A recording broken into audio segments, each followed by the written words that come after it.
오늘은 죄를 정결케 하라라는 제목으로 함께 하나님의 말씀을 나누도록 하겠습니다. 따라하시겠습니다. 죄를 정결케 하라. 죄를 정결케 하라. 민수기 41번째 시간입니다. 하나님이 약속으로 주신 가나안 땅, 그 땅에 들어가기 직전 하나님이 명령하신 대로 미디안과의 전쟁을 벌입니다. 이것이 모세의 마지막 소명이었습니다. 사명이었습니다. 그리고 그 전쟁을 승리로 장식했습니다. 그리고 하나님에게 함께 하시는 전쟁이었기 때문에 대승을 거둘 수 있었습니다. 그리고 모세와 제사장과 그 각 지파들은 모두 전쟁에서 승리하고 돌아오는 이들을 맞이하기 위해서 진영 밖으로 나가서 그들을 맞이합니다. 모두가 승리에 취해서 기세등등하게 진영으로 돌아오고 있었습니다. 대승을 거뒀으니 얼마나 뿌듯했겠어요. 사실은 이스라엘 백성이 광야 생활 40년 가운데 제대로 온전하게 치른 첫 번째 전쟁이었어요. 그 첫 번째 전쟁을 승리로 했기 때문에, 그것도 대승을 거뒀기 때문에 얼마나 마음이 좋았을까, 얼마나 기뻤을까, 얼마나 마음이 좋았을까. 정말 이 어깨에 뽕이 들어간 것처럼, 이 목에 기부스한 것처럼 너무 좋아서 어찌할 줄을 모르고 그 진영으로 돌아오고 있는 이스라엘 백성을 맞이하기 위해서 모세와 그 엘르아살 대제사장과 또 그 모든 그 진영의 리더들이 진영 밖으로 나와서 그들을 맞이하고 있습니다. 근데 이 모든 승리의 기쁨과 그 즐거움을, 그 환희를 모세가 한 방에 끝내버립니다. 완전히 찬물을 끼얹어 버려요. 싸움에서 돌아오면 그래도 칭찬을 하고, 그래도 어느 정도 분위기를 좀 우리는 맞춰주면서 싫은 소리를 해도 싫은 소리를 해야 된다고 생각하잖아요. 근데 모세는 그들에게 진노했습니다. 오늘 본문 13절에서 14절이에요.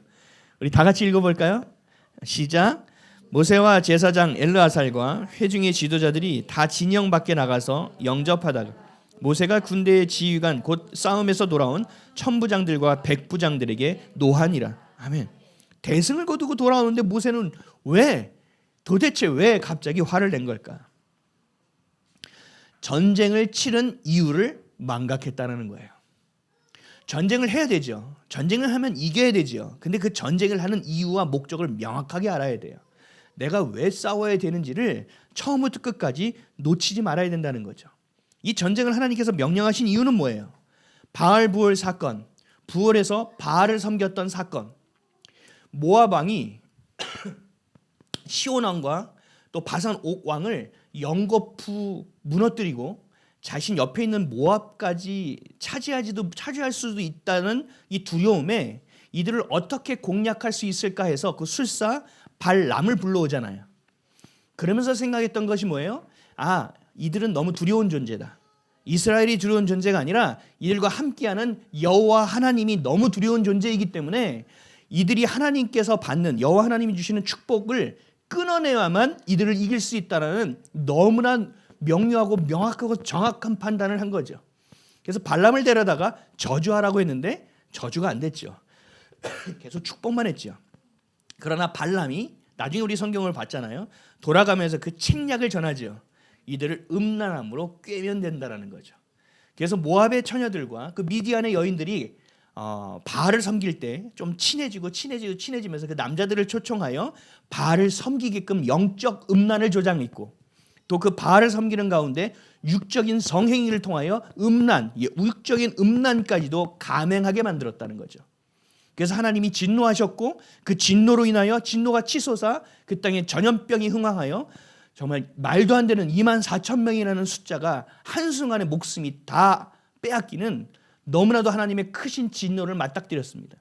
그 가운데서도 미드안 족속에 따른 고스비와 또 시므온의 리더급에 있는 사람이 자신의 진영까지 들어와 육적인 음란을 벌이는, 하나님의 진영을 더럽히는 일이 발생해서 하나님의 마음을 아는 비느하스가 그들을 죽임으로 말미암아 전염병이 그쳤죠.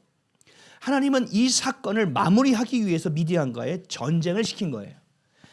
내 민족을 나에게서 끊어내고자 했고, 육적인 음란과 영적인 음란을 조장한 이 미디안의 세력은 가만둘 수 없다라는 거예요. 그래서 이것은 나의 원수이기 때문에 너희들이 가서 그 원수를 갚으라고 하나님께서 명령하신 거죠. 그래서 이 전쟁은 이스라엘의 전쟁이 아니라 하나님께 속한 전쟁이었어요. 그랬기 때문에 대승을 거둘 수 있었다는 것이죠. 그 싸움 가운데서 그 책략을 냈던 발람도 죽게 되어 있고 그 땅도 차지하게 된 것입니다. 그러니 그 승리 안에서 마무리해야 되는 일들이 있었음에도 불구하고 그냥 그들을 쳐서 이겼다는 것 하나에만 심취하고 취해서 이들이 기뻐할 때 모세가 그 모습을 보며 너무나도 기가 차서 그 모든 풍악을 정지시키고 그들의 지도자들을 책망한 사건이에요. 싸움을 해야 되는데 그 싸움이 왜 해야 되는지를 몰랐기 때문에 결국은 마무리 지어지지 않았다라는 거죠. 우리의 삶도 마찬가지예요. 여러분들이 어떤 일을 하든지 간에 마무리가 반드시 있어야 돼요. 그래서 우리는 뭐라고 해요? 칼을 뽑으면 뭐라고 해요? 물에도 자르라고 하죠. 그리고 칼을 어떤 좀 유명한 뭘 보면 칼을 딱 뽑았으면 그냥 칼집에 넣지 않아요. 지금 이게 명분 없는 싸움이라는 것들을 안다. 그럼에도 불구하고 내가 칼집에서 칼을 뽑았기에 이 칼은 그냥 집어넣을 수 없다. 와라! 막 이러잖아요. 제가 하니까 삼류 영화 같이 느껴지는데요. B급처럼. 근데 어쨌든 그런 것처럼 그 아무리 칼을 뽑고 뭘 했어도 그 마무리가 되지 않으면 안 된다라는 거예요. 하나님이 말씀하시는 이 마무리. 우리가 이 땅을 살아갈 때 왜 세상에 성인 아이들이 이렇게 많으냐 하면 그 마무리를 못하기 때문이에요. 그 두려움 때문에 회피하고 괜찮은 척 회피하고 아닌 척 회피하고 합리화시켜서 회피하는 이 일들이 계속 빈번하게 발생하니까 나이는 먹어가는데 그 문제와 일에 대해서 대처하는 자세와 태도와 마음가짐이 없다라는 얘기예요. 그러니까 승질부터 내고 그러니까 화부터 내고 그러니까 도망치기만 하고 다른 사람에게 그 잘못을 미루기만 하고 이런 머리만 계속 발달하게 되는 거죠. 하나님의 자녀는요, 하나님 자녀답게 살아야 돼요. 하나님의 자녀는 반드시 마무리할 줄 알아야 됩니다. 아멘이십니까? 아멘. 여러분들이 갑자기 제주도로 이사 갈 수도 있어요. 그럼 어떻게 돼요? 이 교회 출석할 수 있어요? 없어요? 없죠? 그럼 떠나가야 되잖아요. 어쩔 수 없이. 그러면 반드시 목사에게 축복받고 가세요. 여러분 교회를 떠날 때도요, 그냥 제 맘대로 떠나서는 안 돼요. 그 질서가 있는 거예요. 하나님 안에서. 반드시 축복받고 떠나시길 바랍니다. 제가 여의도 순복음교회에 있을 때 완전히 한직으로 밀려나서 기도원으로 어느 순간 날아갔을 때 그때 그만두고 나오는 상황에 제가 그 기도원 원장님한테 머리를 가서 뒤밀었어요. 빨리 가라는 거예요. 너 보기 싫으니까. 제가 완전히 희한한 사람이 되겠었거든요. 억울하게. 그래서 저는 머리를 뒤밀었어요. 목사님, 그래도 목사님이 여기에 수장이신데 제가 이곳을 나가는데 어떻게 목사님의 축복 없이 나갈 수 있겠습니까? 제가 아주 비굴할 정도로 머리를 들이밀었어요. 왜요? 하나님은 그걸 원하시거든요.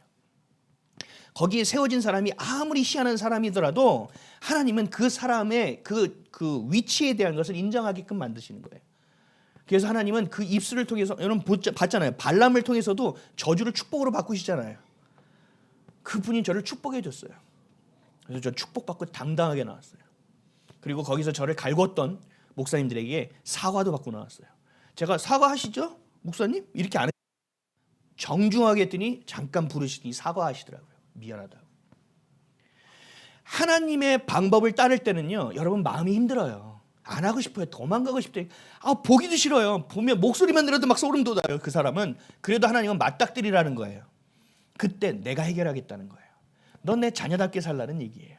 근데 오늘 이 너무나 놀라운 전쟁을 치르면서도 이거에 대한 마지막 마무리를 못하니 모세가 봤을 때는 얼마나 기가 찬 일이에요. 하나님이 볼 때 얼마나 또 진노할 수 있는 일이냐는 거죠. 15절 16절 말씀 읽어보겠습니다. 시작. 모세가 그들에게 이르되 너희가 여자들을 다 살려두었느냐. 보라, 이들이 발람의 꾀를 따라 이스라엘 자손을 부올의 사건에서 여호와 앞에 범죄하게 하여 여호와의 회중 가운데에 연병이 일어나게 하였느니라. 아멘.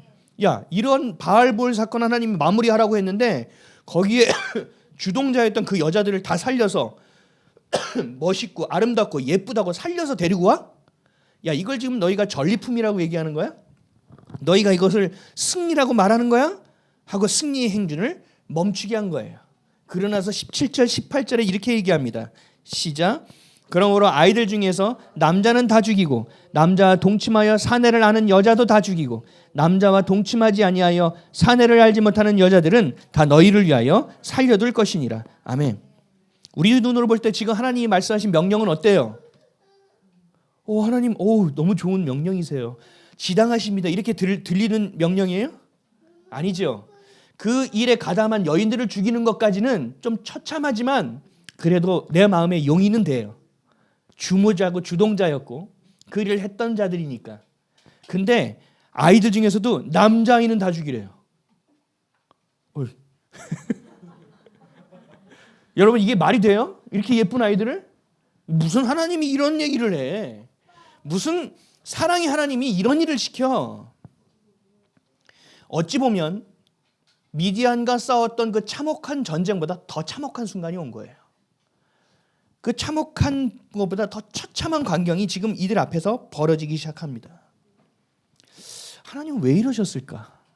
하나님의 마음이 도저히 헤아려지지 않습니다.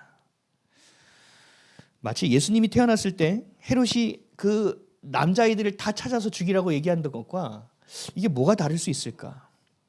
그래서 여러분, 구약에서의 개념은 명확하게 알아야 돼요. 좀 어려운 거예요. 우리 앞에서 살펴봤던 호르마 사건 기억하세요? 호르마? 광야길을 다 걸어서 이제 가나안 땅으로 들어가야 되는 순간 하나님께서 지름길로 가지 못하게 하셨어요.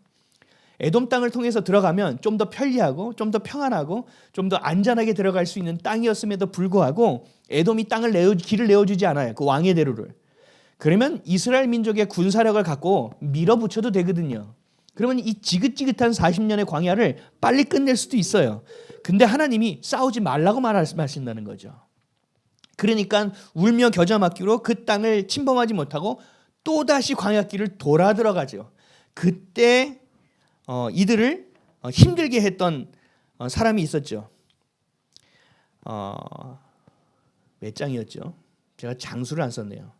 그 말씀이 이거예요. 네겝에 거주하는 가나안 사람 곧 아랏의 왕이 이스라엘이 아다림 길로 온다 함을 듣고 이스라엘을 쳐서 그중 몇 사람을 사로잡은지라. 이스라엘이 여호와께 서원하여 이르되 주께서 만일 이 백성을 내 손에 넘기시면 내가 그들의 성읍을 다 멸하리이다. 여호와께서 이스라엘의 목소리를 들으시고 가나안 사람을 그들의 손에 넘기심에 그들과 그들의 성읍을 다 멸하니라. 그러므로 그곳 이름을 호르마라 하였더라. 아멘. 하나님이 그들을 칠 수 있게 명하시고 그들을 손에 붙이셨어요. 그래서 그들을 다 진멸했다는 거죠. 그곳의 이름이 바로 호르마라는 거죠. 호르마라는 뜻이 뭐예요? 멸절이라는 뜻이에요. 이 호르마라 뜻의 단어의 원형이 되는 동사가 뭐였죠? 하람이었죠. 이 하람은 멸절하다예요. 그럼 이 멸절하다의 명사형이 뭐예요? 헤렘이에요. 헤렘. 하나님이 어떤 민족을 향할 때 멸절시키라고 말씀하세요. 그것이 뭐예요? 헤렘법이에요. 멸절시키는 법이라는 거죠. 오늘 본문에 나오는 미디안을 멸절시키라고 하신 명령이 바로 헤렘법을 따라하라는 거예요. 전면시키라는 거예요. 그 민족을 완전히 도륙하라는 얘기예요. 왜요? 이 당시의 전쟁은 홀리워, 그들이 믿는 신과 내가 믿는 신이 싸우는 전쟁이기 때문에 결국은 이긴 신이 그 진 신의 신전을 다 파하고 그 신에서 섬기는 자들을 다 죽여요. 그것은 고대 근동에서도 다 있었던 일이에요. 어쨌든 간에 하나님께 속한 전쟁이고 이방신을 멸하는 전쟁이기 때문에 하나님은 헤렘하라고 하시는 거예요. 전부를 멸하라고 말씀하시는 거죠. 끔찍한 단어이기도 하지만 이 헤렘이라는 것이 다른 뜻이 있다고 말씀드렸죠. 이 헤렘이라는 것이 이 전쟁에서도 쓰지만 또다시 유일하게 쓸 수 있는 곳이 어디예요? 예배와 제사에 쓰는 단어였다라는 거예요. 헤렘은 헌신하다, 바치다라는 뜻이죠. 헤렘을 아주 쉽게 표현하면 완전한 봉헌, 완전한 헌신이라는 뜻이 바로 헤렘이에요. 바알부올에서 영적인 음란과 육적인 음란을 저질러서 하나님을 진노케 하고 하나님의 진영을 더럽혀서 죄 가운데 있게 만든 내가 너희들을 헤렘시키겠다고 말씀하신 거예요. 그것을 하기 위한 방법이 뭐예요? 미디안 족속을 헤렘하라는 거예요. 하나님이 어떻게 보면은 이들의 죄를 씻을 수 있는 기회를 주신 거예요. 다시 주님을 예배하고 다시 주님을 제사할 수 있는, 다시 하나님께 드려질 수 있는 기회를 주신 거라는 거죠. 너희들 이것을 통하여 너희의 예배를 회복하라. 나와 너희들의 관계를 다시 온전하게 회복하라 라고 말씀하신 것이죠. 이것이 이 전쟁의 목적이었다라는 거예요. 그럼에도 불구하고 승리에 취해서 뭐 했어요? 전리품을 챙기는데 급급했다는 얘기죠. 그래서 모세는 소스라치게 놀라고 진노했던 거예요. 결국 헤렘은 뭐예요? 죄의 해결을 말해요.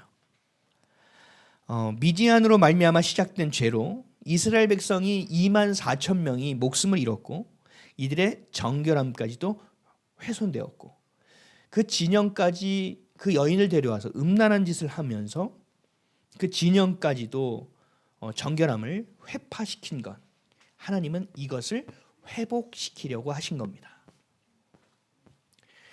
우리가 볼 때 헤렘은 이해가 안 되지만 하나님은 하나님의 자녀를 다시 회복시키려고 애쓰시는 거예요. 하나님은 다시 너와 나의 관계를 회복시키려고 말씀하시는 거예요. 여러분, 죄를 지으면요, 죄에 대한 합당한 대가를 치러야 돼요. 우리가 무엇을 하면요, 그거에 대한 대가를 치러야 돼요. 제가 우리 자녀들한테도 큐티할 때 얘기했어요. 편의점 가서 새로 나온 컵라면을 봤어. 이 불닭볶음면인데 이런 맛도 있어. 대박. 이거 언제 나왔어요? 어제. 우와, 그럼 신상이네요. 신상이야. 아, 고맙습니다. 안녕히 계세요. 그리고 카벨면을 가지고 나왔어요. 그럼 어떻게 돼요? 그럼 아저씨가 맛있게 먹고 리뷰를 꼭 남겨? 아저씨 그럴까요? 이놈을 계산을 하고 가야지, 계산을 하고 얘기한다는 거죠. 그 어떤 것도 대가를 치러야 된다는 얘기죠. 죄의 대가는 더 명확합니다. 하나님이 우리를 회복시키시는 대가, 하나님이 우리를 회복시키는 여정, 이것이 바로 미디안 가운데서 헤렘을 행할 수밖에 없는 이들의 모습이라는 거죠. 근데 이 헤렘이 잘 이해가 안 된다는 거예요. 내 마음에서 용인이 안 돼요. 용납이 되지 않아요. 그러니까 하나님이 우리를 가르쳐 주시고 우리를 다루기 시작하시는 거예요. 그리고 우리를 정결하게 만드시는 거예요. 그럼에도 우리는 헤렘이 이해가 안 되는 거죠. 그래서 하나님께 어떻게 기도해요? 하나님, 이 정도면 되지 않았습니까? 하나님, 아니 왜 이렇게 나를 괴롭히십니까? 하나님, 이렇게까지 굳이 하셔야 되겠어요? 긍휼의 하나님이 어찌 이 긍휼을 잊고 계시다는 겁니까? 라고 이야기하고 있다는 거죠. 왜요? 우리는 헤렘을 이해하지 못하니까. 우리는 헤렘을 잘 모르니까. 헤렘법은 지금 살아가는 우리가 볼 때도 너무나 끔찍해요. 근데 우리가 여기서 봐야 될 영적인 교훈이, 명확한 교훈이 하나 있어요. 죄를 대하시는 하나님의 모습이에요. 죄를 대하시는 하나님의 마음에 있어요.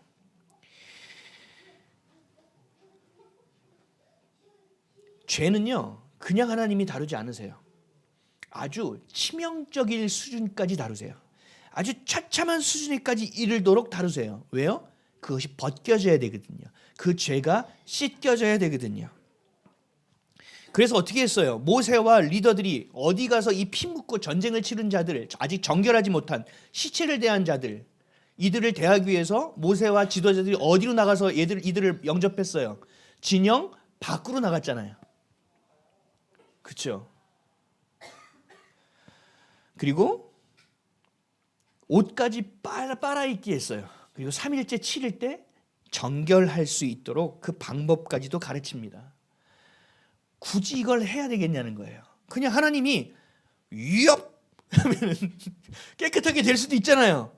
야, 거기 앞에 물 한 바가지씩 다 붓고 들어가, 이럴 수도 있잖아요. 근데 하나님은 굳이 이러한 절차와 이러한 여러 가지 일들을 헤렘이라는 이 이름의 여정을 통해서 이들을 정결하게 하고 있다라는 거예요. 잊지 마세요. 죄를 대하는 하나님의 모습이에요. 19절에서 24절입니다. 우리 다 같이 읽겠습니다. 시작. 너희는 이레 동안 진영 밖에 주둔하라. 누구든지 살인자나 죽임을 당한 사체를 만진 자는 셋째 날과 일곱째 날에 몸을 깨끗하게 하고 너희의 포로로 깨끗하게 할 것이며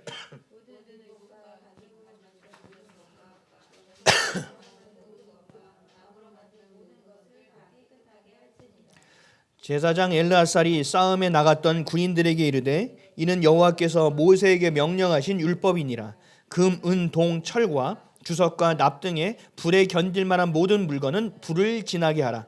그리하면 깨끗하려니와 다만 정결하게 하는 물로 그것을 깨끗하게 할 것이며 불에 견디지 못할 모든 것은 물을 지나가게 할 것이니라. 너희는 일곱째 날에 옷을 빨아서 깨끗하게 한 후에 진영에 들어올지니라. 아멘. 이것이 죄를 대하시는 하나님의 마음이고 하나님의 모습이고 하나님의 태도라는 거예요. 여러분, 우리는 여기에 반드시 집중해야 돼요. 이것이 바로 헤렘이에요. 물로 씻는 것은 우리가 물로 세례 받는 것을 얘기해요. 그리고 불로 씻는 것은 성령을 의미해요. 우리가 성령의 세례를 받는 것을 의미해요. 불세례. 이건 뭐예요? 둘 다 우리를 정결하게 하는 것이죠. 하나님의 자녀답게 사는 것을 말하는 거죠. 이것도 헤렘의 일종이죠. 이뿐 아니라 우리의 죄를, 궁극적인 죄를 해결하신, 우리를 죄로부터 완벽하게 헤렘하게 한 극적인 장면이 성경에 담겨져 있어요. 이게 뭐예요? 바로 십자가 사건이죠. 죄 없으신 분만이 우리의 죄를 해결할 수 있기 때문에 이 땅에 직접 오셔서 우리의 죄를 해결하기 위해서 본인이 헤렘 당하신 거죠. 그래서 우리에게 그 헤렘을 선물한 거라는 거예요. 저는 십자가 사건이 이해가 되지 않았었어요. 그때 제가 했던 생각은 이거예요. 하나님이 굳이, 하나님은 여러분 그 맨인 블랙 영화 보셨어요? 그 외계인 나오는 영화인데 저는 SF를 너무 좋아해가지고 그 외계인 나서 막 설치고 나면 나중에 그 검은색 슈트를 입은 사람이 와서 어머 어쩌고저쩌고 하면서 이거 보세요 하면서 빛을 팍 해요. 플래시같이. 그럼 이 사람이 내가 여기 왜 있지? 하고 기억을 잃어버려요. 그래서 외계인이 있는 줄 몰라요. 그런 것처럼 하나님은 우리에게도 충분히 우리 엔드 오브 게임인가 뭐 이렇게 하면 우리가 딱 잊어버릴 수도 있잖아요. 그렇죠? 하나님은 모든 것을 창조하셨고 시간의 주인 되시기 때문에 우리를 순간 우리의 기억을 없애줄 수도 있다고요. 근데 굳이 하나밖에 없는 아들을 이 땅에 보내서 십자가에서 왜 죽게 했냐는 거예요. 맞잖아요. 하나님은 우리를 이렇게 해서 죄를 기억하지 못하게 하실 수도 있는데 굳이 그 책임을 왜 지려고 이 땅에 내려오셨냐는 거예요. 여러분 이런 생각 안 해보셨어요? 하나님은요 공의의 하나님이에요. 그래서 하나님은 그냥 지나가지 않으세요. 하나님이 말씀하신 건요 책임지세요. 어떠한 대가를 치르도 그 대가를 치르시는 분이세요. 이게 우리 아버지예요. 그럼 우리 자녀는 어떻게 살아야 되냐는 거예요. 우리도 그렇게 살아야 되겠죠. 그런 모습대로 살아야죠. 지나치고 회피하고 사는 것이 아니라 그냥 어물쩍 구렁이 담 넘어가듯이 사는 것이 아니라 명확하게 살아야죠. 특히 죄에 대해서는. 내가 주님 죄송합니다. 잘못했습니다. 회개합니다. 이게 회개냐고요. 내 마음에 내가 이런 죄 하나님 얼굴 어떻게 봐? 이런 마음이 동하지 않는 이상 회개는 될 수 없어요. 그래서 하나님 어떻게 하신 거예요? 우리가 볼 때 너무나 잔인한 일을 하게끔 만드시는 거예요. 성막 우리 배웠잖아요. 성막에 와서 자신의 죄를 회개할 때 자신이 기른 양과 자신이 기른 소를 데리고 오잖아요. 그리고 그 소와 양의 생명을 누가 잡아요? 제사장이 잡아요? 아니잖아요. 데리고 온 자가 잡잖아요. 내가 너무 애지중지 키운 흠이 없게 키워서 하나님께 드리기 위한, 그래서 그 눈빛만 봐도 하면 아이고 내 새끼 이런 거를 내가 가서 목을 따야 된단 말이에요. 피가 흩날리고 소는 여러분 한 방에 죽겠냐고요. 그 도살하는 사람도 쉽지 않게 죽일 텐데 으악 하고 피 흘리는 걸 계속 때려잡아야 돼요. 그 처참한 상황을 하나님은 왜 굳이 그 성막 앞에서 그 일을 벌이시냐고요. 알게 하는 거예요. 너희들 죄에 대해서 인식을 명확하게 하라는 거예요. 죄가 얼마나 처참한 건지 알라는 거예요. 너의 죄로 인하여 누군가의 어떤 것의 생명이 이렇게 될 수밖에 없다라는 것, 너희가 너의 죄에 대해서 책임져야 된다는 것을 명확하게 알라는 얘기예요. 이 헤렘이라는 것도 똑같다고요. 예수님이 십자가에서 우리를 위해서 죄의 대가를 치러주신 그 하나님의 아들이 이 땅에 굳이 내려오셔서 스스로가 헬렘되어져서 우리를 죄에서 분리시켜 주시고 우리를 죄와 관계없는 것으로 만들어 주신 이 놀라운 일을 하신 이유, 이걸 우리는 늘 생각해야 된다는 거죠. 십자가를 세워놨어요. 교회니까 십자가를 세웠나요? 아니에요. 나무에 달린 자마다 저주받은 자라고 얘기했어요. 왜 하나님은 굳이 이 형벌의 틀에 매어서 마지막 호흡, 마지막 피 한 방울, 마지막 물 한 방울까지 쏟으면서 우리를 위해서 그 처참하게 참혹하게 죽어주셨냐는 얘기예요. 헬렘이에요. 너희들의 죄 때문에 내가 이 대가를 치른다는 걸 보여주시는 거예요. 그러니 네가 오늘 죄를 짓고 내일 다시 오늘도 죄네요, 죄송합니다, 이런 식으로 네가 회개할 수 있겠냐는 얘기예요. 우리의 마음을 동하게 하시는 거예요. 우리의 마음이 진짜 회개의 마음으로 움직일 수 있도록 도와주시는 거예요. 이것이 바로 십자가 사건이에요. 많은 사람들이 십자가를 보면서 얘기해요.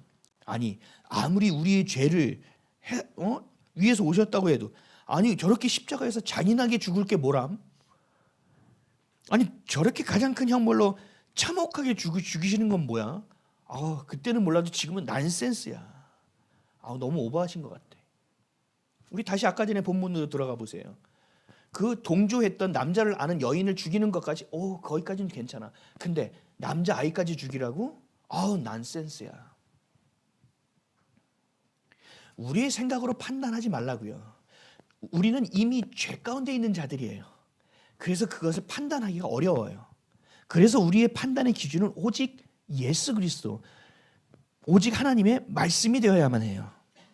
내 생각, 나의 상황, 내가 생각하는 것들, 지금의 상식으로 생각해서 견주어 보는 것, 소위 말하는 상식, 이걸로 여러분들 하나님을 판단하려고 하는 것 자체가 너무 큰 죄인 것 같아요. 하나님도 하실 만한 이유가 있는 거예요. 하나님이 왜 그토록 처절하게 죄를 바라보게 하시냐는 거예요. 헬렘, 우리를 깨끗하게 하시는 거예요. 우리를 완전히 회복시키시고 하나님과의 관계를, 우리의 마음을 주님께 드리는 온전한 봉헌, 온전한 예배가 될 수 있도록 주님께서 도우시는 거라는 거죠. 이게 바로 십자가 사건이에요. 그럼에도 불구하고 우리는 얘기하죠. 하나님, 그 죄의 대가가 이렇게 처참합니까? 그만하세요. 아직도 자아가 살아있죠. 그런 자는요 계속 광야를 돌 수밖에 없습니다. 이유를 모르니까요. 전쟁을 치르고 왔어요. 이 전쟁을 치르는 이유를 몰라요. 전리품을 가져왔어요. 가나안 땅에 들어가면 어떻게 될까요? 가나안 땅은요 우상 천지예요. 천지 빽깔이 우상이에요. 뭐 잡다한 신들이 수도 없이 깔려 있어요. 근데 거기를 들어가는데 이 바알보올의 사건이 마무리되지 않고 들어간다? 뻔하죠. 죄를 짓는 것은. 처음 죄를 짓는 게 어렵지 여러분, 두 번, 세 번 넘는 건 어렵지 않아요. 그래서 그 처음을 넘지 말아야 되는 거예요. 제가 청년들 만나면요, 청소년들 만나면 늘 성경에 대한 질문하는 게요, 늘 1순위가 있어요. 뭔지 아세요? 술에 대한 거예요. 술은 먹지 말라고 돼 있지 않고 취하지 말라고 돼 있죠. 나한테 꼭 확인하려고 그래요. 그 죄를 나한테 뒤집어 씌우려고 그래요. 이 정도 목사가 그렇게 얘기했으니 괜찮을 거야. 나한테 뒤집어 씌우려고 해요. 그래서 제가 그러면 성경 말씀을 꺼내서 보여줘요. 하나님이 원하지 않은 거는 흉내도 내지 말라, 보지도 말라 하셨다 라고 얘기해요. 그리고 처음에 내가 술을 먹을 때 내가 컨트롤 할 수 있다고 믿는 것 자체가 교만이다. 나중엔 너가 술에게 먹힌다. 우리는 죄를 잘 모른다는 거죠. 근데 그 죄를 한번 넘었으면 한 잔이 두 잔 되고 두 잔이 세 잔 되는 건 순식간이라는 얘기예요. 이번 악의 마음을 읽는 자인가? 그거 제가 봤거든요. 그 소년 심판? 그걸 봤어요. 그러니까 지금 현재 죄를 짓는 사람들의 그 심리와 이런 것들을 볼 수 있는 기회가 됐는데, 그 사람들이 한 명을 죽이고 두 명을 죽이고 세 명을 죽이는 건 너무 쉬운 거예요. 처음에 할 때만 그런 거지. 그러니까 처음에 할 때 죽이는 그 쾌락이 있었는데 두 명, 세 명 죽일 때 그 쾌락이 처음만치 안 되니까 더 잔인해지는 거예요. 죄는 이런 습성을 가지고 있어요. 살인만 그런 것이 아니에요. 우리가 볼 때 작은 죄도 마찬가지라는 얘기예요. 죄라는 것은 다 동일해요. 그래서 하나님은 뭐라고 말씀하세요? 그 죄는 우리의 삶을 끔찍하게 만든다라는 거예요. 그러니까 너희가 정결하라는 거예요. 너희가 거룩함에 서 있으라는 거예요. 너희 옷을 빨아 입고 내게 나오라는 거예요. 죄라는 것이 그런 거예요. 이렇게 끔찍하게 만들어버려요. 제가 예전에 그 복지를 배울 때 그 제3세계와 뭐 기독교인가? 그 제가 교양으로 들었던 수업이 기억나요. 그때 교수님이 뭐라고 말씀하셨냐면 과제였어요. 우리가 신용카드를 쓰잖아요. 그리고 신용이라는 얘기를 하죠. 은행에서 빌릴 때도 마찬가지예요. 그렇게 신용으로 빌릴 때 그 신용으로 발생하는 비용이 있대요. 그 사람이 신용을 평가하는 비용부터 시작해서 그 사람이 뭐 잘못하면 또 메꿔야 되는 비용부터 시작해서 여러 가지의 그 신용으로 말미암아 나타나는 비용이 있대요. 그 비용만 그때 잘 기억이 안 나는데 숫자가 그 비용만 있어도 아프리카 인구를 다 먹여 살린대요. 놀랍지 않습니까?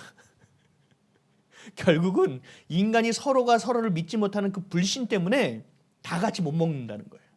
그리고 서로 간에 제가 좀 더 가져간 것 같은데 그 불신 때문에 서로 믿지 못한다는 거예요. 그리고 내가 조금 더 가지려고 하는 그 욕심 때문에 함께 잘 살 수 있는 아름다운 세상을 망쳐버린다고요. 하루에 제가 쓰레기 분리수거가 나갈 때마다 놀래요. 우리 아파트에서 쓰레기가 이렇게 많이 나온 거야?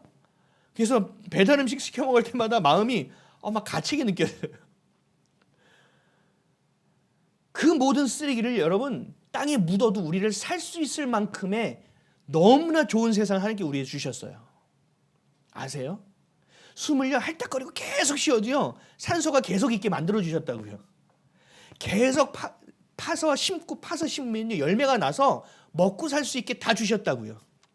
근데 내가 좀 더 얻고 내가 좀 더 가지려고 하다 보니까 결국은 아름다운 세상, 하나님이 주신 너무나 귀한 세상을 다 망쳐버리는 거예요. 그리고 이 하나님이 주신 이 아름다운 것을 이 좌파들이 사상을 갖고 다 분배해야 된다는 이상한 공산주의적 사상을 갖고 성경을 왜곡시켜버려요. 이게 죄가 하는 일이에요, 여러분. 쾌락이라는 것도 그래요. 부부간에 가장 큰 친밀함을 가져오는, 피가 한 방울 섞이지 않았는데도 같이 가장 친밀하게 살 수 있도록 하나님이 주신 도구, 이 성이라는 것을 쾌락과 음란으로 사용해버리는 거예요. 예전에 어떤 사람이 저에게 얘기한 걸 들었어요. 야, 누가 예쁘다 뭐 예쁘다. 아이고야, TV에 나오는 건 연예인도 아니야. 미인 항시대기 거기 있잖아요. 거기 가면 이쁜 여자들이 천지백깔이야. 이쁜 여자는 다 거기 모였어. 라고 얘기하더라고요. 부부간의 친밀함을 가져오고 저렇게 아름다운 자녀를 함께 키우고 그 가운데서 하나님의 사랑을 경험하고 하나님과의 연합을 경험할 수 있는 너무나 놀라운 신비로운 부부와의 관계와 그 부모와 자녀의 관계를 쾌락을 하는 것이 들어옴으로 완전히 망쳐버린다고요. 어려운 사람을 살리려면 돈이 필요해요. 복지하려면 돈이 필요해요. 교회가요. 교회 다울래도 돈은 있어야 돼요. 그렇잖아요. 근데 있는 사람들은요. 돈에 환장해서 살아요. 그리고 돈을 섬겨서 쓰지도 못해요. 돈이 완전 신이 돼버려서. 근데 또 돈이 없는 사람은 어떻게 돼요? 없으니까 돈에 미쳐 살아요. 없는 자나 있는 자나 돈에 환장하고 미친 건 똑같다고요. 돈은 사람을 살릴 수 있어요. 돈으로 생명을 살릴 수 있다고요. 돈으로 가정을 회복시킬 수도 있다고요. 너무나 귀한 사람들로 세울 수 있다고요. 근데 그 돈이 사람을 무너뜨릴 수 있다고요. 사람을 미치게 만든다고요. 돈을 사용하지 못하게 하고 돈을 사랑하게 만든다고요. 이게 죄가 하는 일이에요. 죄는 완전히 뒤바꾼다니까요. 자녀를 사랑하는 것도 그래요. 자녀를 사랑하기 때문에 내가 이 얘기를 한대요. 내가 자녀를 사랑하기 때문에 이렇게 한대요. 내가 자녀를 마음껏 사랑하기 때문에 이 일을 한대요. 세상이 이렇게 돼 있기 때문에 우리 자녀는 여기까지 올라가야 되니 내가 정말 희생하면서 우리 자녀를 거기까지 올리기 위해서 노력하는 거래요. 수고하는 거래요. 근데 자녀들한테 물어보면 내가 언제 그거 원한다고. 이건 뭐예요? 사랑이라는 이름으로 왜곡된 세상적인 것이 죄가 들어가서 왜곡된 사랑이 돼서 자녀를 살리는 것이 아니라 자녀를 죽여요. 자녀를 병들게 만들어요. 사랑하면 사랑할수록 더 사랑할수록 자녀는 더 병들어가요. 왜요? 죄 때문이에요. 사랑은 누가 근원이에요? 하나님이시죠. 그럼 하나님의 사랑을 내가 경험해야죠. 그럼 내가 하나님 앞에 서 있어야죠. 그 사랑을 받아야죠. 그래서 그 사랑을 자녀에게 나눠야지요. 그렇지 않고 내가 원하는 사랑, 내가 하고 싶었던 사랑, 내가 받기 싫었던 사랑, 이런 거를 막 솎아내고 정리해서 자기만의 왜곡된 사랑으로 자녀를 자꾸 사랑하려고 하는 거예요. 엉망진창해지는 거죠. 죄가 그래요. 죄는요, 이렇게 작은 누룩, 작은 곰팡이만 들어가도요, 모든 것을 변질시켜 버려요. 가장 소중한 생명을 말라가게 만든다고요. 여러분, 이게 죄의 실체예요. 그래서 죄는요, 어떻게 해야 돼요? 미워해야 되는 거예요. 죄는요, 밀어내야 되는 거예요. 죄는요, 보지 말아야 되는 거예요. 근데 우리는 어때요? 핸드폰 조금 더 보고 싶고, 이거 조금 더 하고 싶고, 이렇게 조금 더 하는 건 뭐 굳이 거기까지는 좀 아니겠지 하고 자기가 죄를 기준을 정하고 자기가 판단하기 시작해요. 결국 하와가 선악과를 따먹은 일처럼 자기도 그렇게 삶을 살아가면서 모른다는 거죠. 그리고 하나님은 두려우니 무화과 잎을 덮고 숨기 바쁜 거예요. 죄는 작은 것도 허락해서는 안 되는 거예요. 그래서 하나님은 어떻게 할까요? 우리를 세상 그 무엇보다도 사랑하는 하나님이 우리 가운데 있는 죄를 그대로 내버려 두실까요? 아니요. 헤렘 하시죠. 내가 가장 사랑하는 내 아들, 내가 모든 것보다 더 사랑하는 내 딸 안에 누룩의 죄가 들어가 있을 때 하나님이 그거를 두고 보실 수 없죠. 왜요? 그 누룩이 내 딸을, 내 아들을 어떻게 변질시킬지를 하나님이 너무 알기 때문에. 그래서 하나님은 헤렘시키시는 거예요. 내버려 둘 수가 없는 거예요. 그래서 하나님은 누룩을 주의하라고 말씀하셨습니다. 마태복음 16장 6절에 이렇게 말씀하셨어요. 예수께서 이르시되 삼가 바리새인과 사두개인들의 누룩을 주의하라 하시니. 갈라디아서 5장 9절 적은 누룩이 온 덩이에 퍼지느니라. 누룩은 흔히 말해서 빵에 넣는 베이킹 파우더 같은 거예요. 빵에 베이킹 파우더 이 누룩을 발효된 효소를 넣지 않으면 빵이 부풀지를 않아요. 그래서 늘 그게 필요해요. 발효된 효소. 빵을 부드럽게 만들어주고 빵을 크게 만들어주고 빵을 맛있게 만들어주는 거예요. 근데 이 작은 누룩이 그렇게 큰 영향을 끼친다는 거죠. 그래서 성경에서 이 누룩을 죄에 비유한 거예요. 죄가 이만큼만 있어도 너희 인생이 그렇게 바뀌어져. 너희 인생이 그렇게 변질되어져. 그러니까 너희는 죄를 경계하라고 누룩을 통해서 우리에게 설명하고 있는 거예요. 아주 우리가 생각할 때 별로 치명적이지 않은 작은 죄가 우리의 생명을 빼앗을 수도 있다라는 얘기입니다. 그래서 사도 바울은 고린도 교회에 누룩을 주의하라고 이렇게 당부합니다. 고린도전서 5장 6절에서 8절이에요. 너희가 자랑하는 것이 옳지 아니하도다. 적은 누룩이 온 덩어리에 퍼지는 것을 알지 못하느냐. 너희는 누룩 없는 자인데 새 덩어리가 되기 위하여 묵은 누룩을 내버리라. 우리의 유월절 양 곧 그리스도께서 희생되셨느니라. 이러므로 우리가 명절을 지키되 묵은 누룩으로도 말고 악하고 악의에 찬 누룩으로도 말고 누룩이 없이 오직 순전함과 진실함의 떡으로 하자. 아멘. 이것이 바로 유월절 떡이에요. 누룩을 넣지 아니하는, 납작하고 딱딱해서 맛이 없는, 그럼에도 불구하고 정결하고 순결한 떡. 그렇게 순전함과 진실함으로 하나님을 향해 예배하라는 거예요. 그렇게 삶을 살아내라는 거예요. 그래서 필요한 것이 뭐예요? 자기 부인이에요. 내 생각과 내 기준과 내 판단과 내가 경험한 그 경험을 살지 말라는 거예요. 하나님이 주신 절대 진리, 길이요 진리요 생명 되신 하나님의 말씀, 오직 너를 부인하고 십자가만을 향하는 누룩 없는 신앙.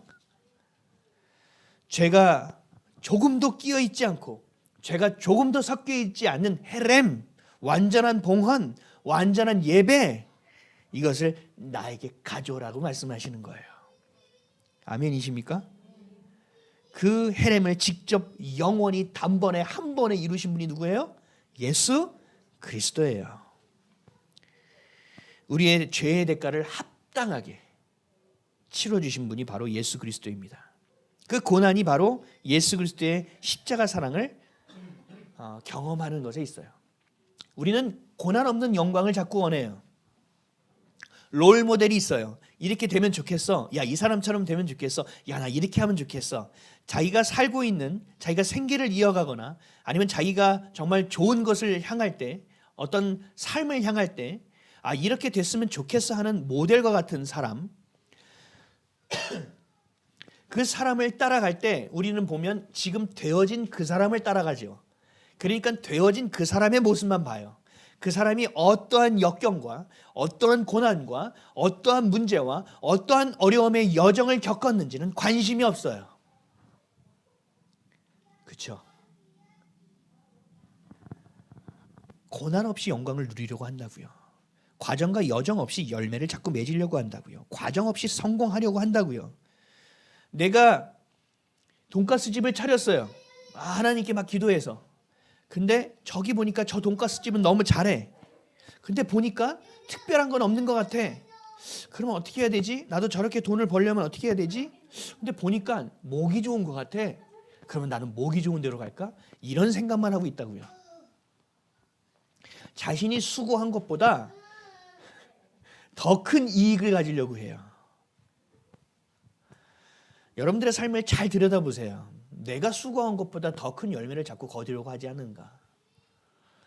여러분, 불로소득이라는 말이 있어요. 불로소득은 뭐예요? 노동에 내가 직접 참여하지 않고 내가 노동에 직접 종사하지 않고 얻은 이익, 이것을 불로소득이라고 해요. 요즘은 은행 이자가 좀 낮아져서 그렇지만 옛날에 돈 있는 사람들은요, 은행에다 다 돈을 넣어놨었어요. 이자가 막 7%, 9% 막 이렇게 될 때. 왜요? 내가 목돈을 넣어놓으면 내 한 달 생활비가 나왔거든요. 이게 뭐예요? 이게 불로소득이에요. 이게 뭔지 아세요? 편하게 돈을 버는 방법이에요.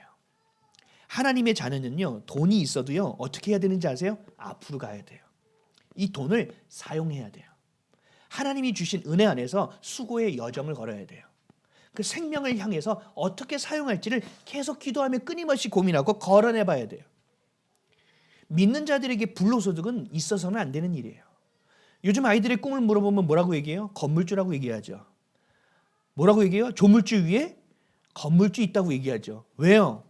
그냥 건물 하나 딱 놓고 관리인 하나 딱 놓고 자기는 세워라 내어라 커피 한 잔 마시고 살면 따박따박 월세 딱딱 들어와 있고, 이게 너무 부러운 거예요.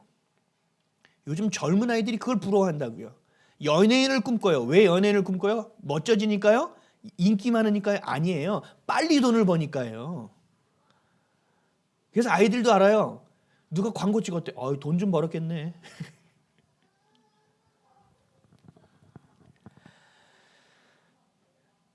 쉽게 빨리 돈을 벌려고 해요.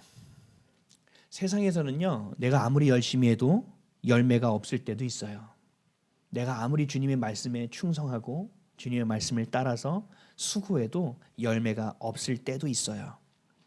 근데 어떤 사람은 별로 수고하지 않아도 열매를 거두는 것처럼 보여져요. 또 흔히 말해서 그런 거 있잖아요. 뭐 뉴스 가끔 나오죠.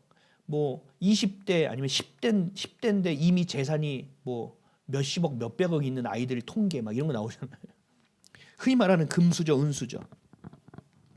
그런 것들을 우리가 보고 사니까 우리 마음은 어때요? 정당하게 노력해도 열심을 다해도 살까 말까 한데 불로소득 오는 사람이 너무 많으니까 굳이 내가 이런 수고를 해야 될까? 내가 굳이 이렇게 힘들게 살 이유가 있을까? 그래서 수고 없이 무언가를 얻을 수 있으면, 내가 수고한 것보다 좀 더 많이 얻게 되면 그것을 훨씬 좋은 방법이라고 여깁니다. 그래서 수단과 방법을 가리지 않고 세상의 것을 취하려고 해요. 이러한 생계 안에서도 죄의 누룩이 우리 가운데 아주 자연스럽게 우리 안에 온다는 얘기죠. 결국은 우리 그리스도이신 예수님, 나를 위해서 십자가에 달려주셔서 모든 마지막 호흡과 피 한 방울까지 쏟아주셨던 그 사랑을 배신하는 인생을 살게 되는 거예요. 사랑하는 성도 여러분, 우리가 열심히 해도 되지 않을 수도 있어요. 아무리 인생을 정직하게 살아도 인생이 잘 풀리지 않을 수도 있어요. 그리고 지속적인 어려움으로 인해서 지칠 대로 지친 인생을 살아갈 수도 있어요. 하지만 우리가 무엇이 되고자 하는 그 목표, 무엇을 이루고자 하는 나의 꿈이 하나님이 나에게 생명을 주신 이유와 목적을 대신하게 해서는 안 됩니다. 이 땅의 삶이 아무리 공고해도 우리의 시선은 영원한 삶을 향하여 고정되어 있어야 합니다. 아무리 내가 수고하고 노력하고 열심을 다해도 열매가 없어도 내가 주님이 원하시는 그 자리에서 하나님이 원하시는 때를 향하여 기대하며 소망을 붙들고 살 수 있는 인내의 삶이 우리 가운데 있어야 합니다. 이렇지 않고서는 우리는 살 수 없어요. 이 땅에서 그리스도인으로서, 이 땅에서 하나님의 시민권을 가진 자로서 절대로 버티고 살 수 없어요. 반드시 누룩이 우리 가운데 와서 자리 잡게 됩니다. 우리가 해야 될 것은 뭐예요? 그 열매만을 바라보는 것이 아니에요. 물론 목표점이 있어야죠. 그럼에도 불구하고 그것이 어디에 연계되어 있어야 돼요? 우리의 생명에 있어야 돼요. 내 영원한 생명과 연결되어져 있어야 돼요. 이게 되어지지 않으면 우리는 해렘도 되어져야 돼요. 다시 불에 들어가고 다시 물로 닦아내서 다시 그 정결함을 가야 돼요. 그것을 언제까지 닦고만 있을 거냐는 거죠. 우리가 닦고 다시 걸어내야 되지 않겠습니까? 오늘 내가 다시 오염된 것이 있어서 다시 오늘 그 예수 그리스도의 십자가와 예수 그리스도의 피가 필요하더라도 내가 내일 삶은 오늘보다는 나은 인생이 되어 있어야 되지 않겠냐는 거예요. 그렇게 걷는 인생이 바로 성화의 인생이고 구원의 하나님의 회복 형상을 회복하는 인생이고 천국이라는 말하는 하나님의 집을 향하여 걸어갈 수 있는 여정이 될 수 있다는 얘기입니다. 비싼 침대는 살 수 있어도 잠은 살 수 없다고 얘기하잖아요. 돈으로 허세를 부릴 수는 있어요. 돈으로 우리가 파티를 열어서 사람들을 초대하고 막 먹이고 환호를 이룰 수도 있어요. 근데 외로움을 해결할 수는 없어요. 돈으로 집은 살 수 있어요. 근데 행복한 가정은 절대로 살 수 없어요. 여러분 돈이 쌓여 있으면 뭐합니까? 내가 호흡기 달고 병상에 누워 있으면 아무 의미가 없는데, 내가 돈을 함께 즐겁고 행복하게 쓸 수 있는 사람이 없는데 무슨 의미가 있겠냐는 거예요. 누가복음 9장 23절에서 25절에 이렇게 말씀하셨어요. 또 무리에게 이르시되 아무든지 나를 따라오려거든 자기를 부인하고 날마다 제 십자가를 지고 나를 따를 것이니라. 누구든지 제 목숨을 구원하고자 하면 잃을 것이요 누구든지 나를 위하여 제 목숨을 잃으면 원하리라. 사람이 만일 온 천하를 얻고도 자기를 잃든지 빼앗기든지 하면 무슨 유익이 있으리요. 아멘. 내가 모든 것을 얻었다 하더라도 너의 생명이 영원한 생명을 갖지 못하고 영원한 죽음 가운데 있다면 무슨 의미가 있겠냐는 얘기예요. 무엇을 하든지 누룩, 죄가 우리 안에 들어오면 내가 처음 시작한 것이 선한 의도라고 할지라도 선한 목적을 가지고 있을지라도 변질되는 것은 시간 문제라는 거예요. 바알 부울 사건에 의해서 이것을 해결하기 위해서 각 지파별 1000명씩 데리고 양강나팔 뿔을 난 그 나팔을 불면서 주님의 이름으로 나아가 대승을 거두면 뭐하냐는 거예요. 그 전쟁을 하는 이유와 목적을 놓쳐버렸잖아요. 교회에 나와서 주님을 사랑한다 고백하는 것, 이것이 진짜 열매를 맺기 위해서는 우리의 삶에서 그 고백이 계속 지속돼야 된다는 얘기예요. 교회에서는 교회대로 살고 세상에서는 세상에서 사는 이 양다리 걸치는 인생, 두 마음을 품는 인생이 됐다면 절대로 하나님의 사랑과 은혜는 경험할 수 없다라는 얘기예요. 하나님의 뜻이 이루어진 것처럼 이 땅에서 이루어지는 것을 내가 목도하는 인생은 절대로 살 수 없다는 얘기예요. 거꾸로 얘기해서 하나님의 시민권을 갖고 하나님의 자녀답게 우리가 하나님이 전부라고 여기며 영원한 생명을 향하여 산다면 어떻게 되겠냐는 거예요. 이 모든 것의 주인 되시는 하나님께서 우리에게 더하면 더했지 빼겠냐는 거예요. 있는 것을 가지고 주님께 헤렘하고 있는데 굳이 하나님께서 우리에게 또 다른 헤렘을 원하시겠냐는 거예요. 예수님이 한 번 십자가에서 죽으셨잖아요. 다시 오실 때 또 십자가에서 죽으시나요? 아니에요. 그때는 구름 타고 영광 중에 임하시는 거예요. 선한 의도로 시작하더라도 선한 목적을 가지고 있더라도 누룩이 들어오는 순간부터 변질되는 것은 시간 문제예요. 죄를 대하는 하나님의 모습을 보십시오. 그리고 죄를 경계하십시오. 그리고 죄를 미워하십시오. 그리고 내 안에서 벌어지고 있는 고질적인 죄들이 있어요. 이것을 성령께 가르쳐 달라고 하셔서 그 고진적인 죄를 미워하시길 바랍니다. 그 죄를 밀어내시기 바랍니다. 이건 결단해야 돼요. 내 안에서 더 이상 합리화가 이루어지지 않도록 그 죄의 누룩을 뽑아달라고 기도해야 됩니다. 세상과 하나님을 동시에 사랑할 수 없음을 여러분 기억하십시오. 그리고 반드시 선택하십시오. 그리고 결단하시기 바랍니다. 회피하는 인생은 절대로 인생이 될 수 없습니다. 계속 광야를 돌다가 광야에 묻히는 허망한 인생을 살지 않으시기를 바랍니다. 그럴 때 하나님은 우리의 믿음을 보시고 하늘에서 하나님의 뜻이 이루어진 것처럼 이 땅을 가르시고 우리 가운데 임하셔서 하나님의 뜻이 이루어질 수 있도록 우리를 통하여 일하실 것입니다. 상상할 수 없는 일, 어떤 경우의 수가 없어서 낙심할 수밖에 없는 일들을 하나님이 역전시켜 주셔서 얘가 내 딸이야, 얘가 내 아들이야, 야 내가 하나님이야 라고 하나님이 이야기하시는 그때가 반드시 온다라는 거예요. 느부갓네살의 입술을 통해서 야 네가 섬기는 하나님이 참 하나님이다라는 고백이 나올 수밖에 없다라는 거예요. 요셉의 인생을 통하여 바로 입에서 야 너의 하나님이 진짜 하나님이구나 라는 고백이 나올 수밖에 없는 인생을 살아내야 된다라는 거예요. 우리는 성경을 보지만 세상 사람들은 성경을 보지 않아요. 여러분을 통하여 성경을 본다는 얘기죠.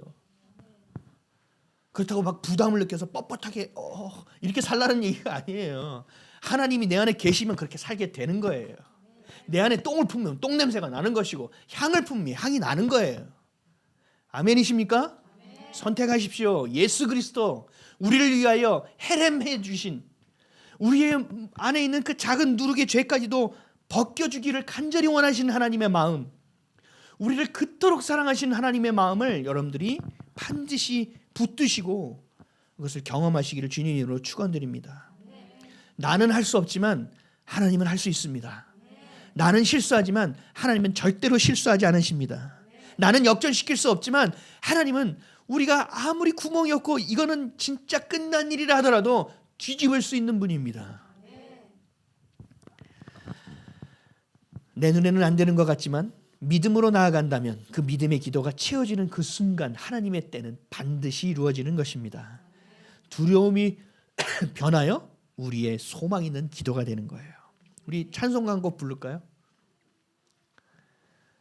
제가 설교 중간에 이렇게 잘 안 하는데 이건 해야 될 것 같아서 우리 여러분들 찬송가 370장 한번 펴보시겠어요? 찬송가 370장, 통합 찬송가는 455장입니다. 지금 이 말씀을 붙들고 여러분들의 고백이 됐으면 좋겠어요. 찬송가 370장, 통합 찬송가 455장. 곡조 있는 여러분들의 기도가 되길 원합니다. 주 안에 있는 나에게 딴 근심이 있으랴 십자가 밑에 나가 내 짐을 풀었네. 주님을 찬송하면서 할렐루야 할렐루야 내 앞길 멀고 험해도 나 주님만 따라가리.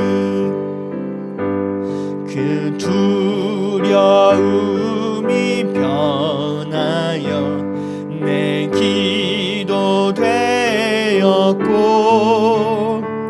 전날의 한숨 변하여 내 노래 되었네. 주님을 찬송하면서 할렐루야 할렐루야 내 앞길 멀고 험해도 나 주님만 따라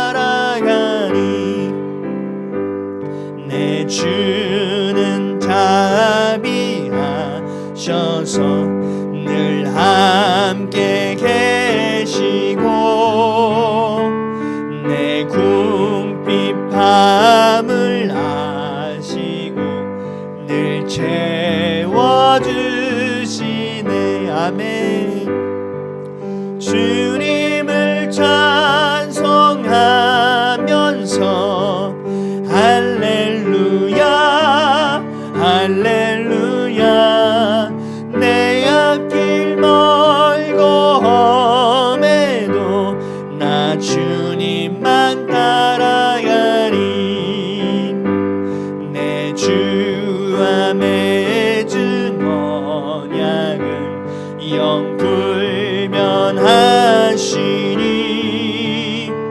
그 나라 가기까지는 늘 보호하시네. 주님을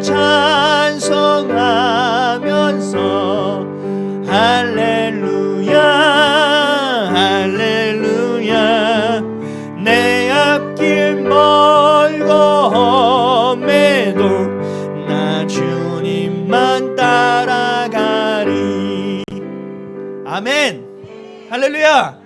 아멘. 여러분들 이 우리의 두려움이 변하여 기도가 되길 원해요. 아멘이십니까? 내 한숨이 변하여 노래가 되길 원해요. 우리 한숨이 어찌 살라고 이런 게 아니라 나는 할 수 없으나 주님은 하실 수 있습니다. 내 주도권을 주님께 드리고 주님이 나를 다스려 주시는 순간부터 나는 다른 인생을 살 수 있다고 내가 믿습니다. 하나님 모든 것을 변하여 하나님의 놀라운 은혜로 사용하여 주십시오. 나의 약함이 곧 강함이 됨이라. 아버지 감사합니다. 주님을 찾는 자들에게 상 주신다고 하지 않으셨습니까? 하나님 기뻐하여 주십시오. 내가 주님을 찾고 있습니다. 아멘. 이 찬송의 고백이 여러분들의 고백이 되기를 간절히 축원드립니다. 말씀으로 한 주간 살 때 우리의 삶의 고백이 되기를 간절히 축원드립니다. 나를 부인해야 합니다. 그리고 오직 십자가를 붙들어야 합니다. 내 목숨을 위해서 사는 것이 아니라 하나님의 나라를 향해서 나를 위해 생명을 내어주신 예수 그리스도를 향하여 살아가기를 결단하십시오. 주님이 우리를 이끄시고 지키시고 그 믿음을 통해서 하나님이 약속하신 그 약속을 이 땅에서 반드시 성취해 주실 것입니다. 대한민국 국민이기 전에 하나님 나라의 시민이라는 정체성을 먼저 붙드시기 바랍니다. 내 것이 아닌 하나님의 것을 먼저 붙드시기를 바랍니다. 내 생각이 아닌 하나님의 생각, 내 기준이 아닌 하나님의 말씀, 내 성질이 아니라 예수님의 성품, 지금의 환경이 아닌 하나님이 나에 주신 약속을 붙드시고 선택하시기를 주님의 이름으로 간절히 축원드립니다. 내 꿈이 아니라 하나님의 비전을 붙드십시오. 그러면 하나님이 이루실 것입니다. 여러분의 열정과 여러분의 열심과 여러분의 스펙을 붙드는 것이 아니라 하나님의 은혜를 붙드시고 하나님의 사랑을 붙드십시오. 그러면 하나님이 반드시 이루실 것입니다. 그래야 하나님이 우리의 삶의 주권을 붙드시고 우리를 부르심의 뜻대로 사용할 수 있습니다. 이 땅을 살아가는 우리의 이유와 목적을 명확하게 붙들고 보고 알 수 있습니다. 죄를 경계하십시오. 그리고 죄를 정결케 하시는 하나님을 가까이 하시는 한 주 되시기를 예수 그리스도 이름으로 간절히 축원드립니다. 아멘. 기도하겠습니다.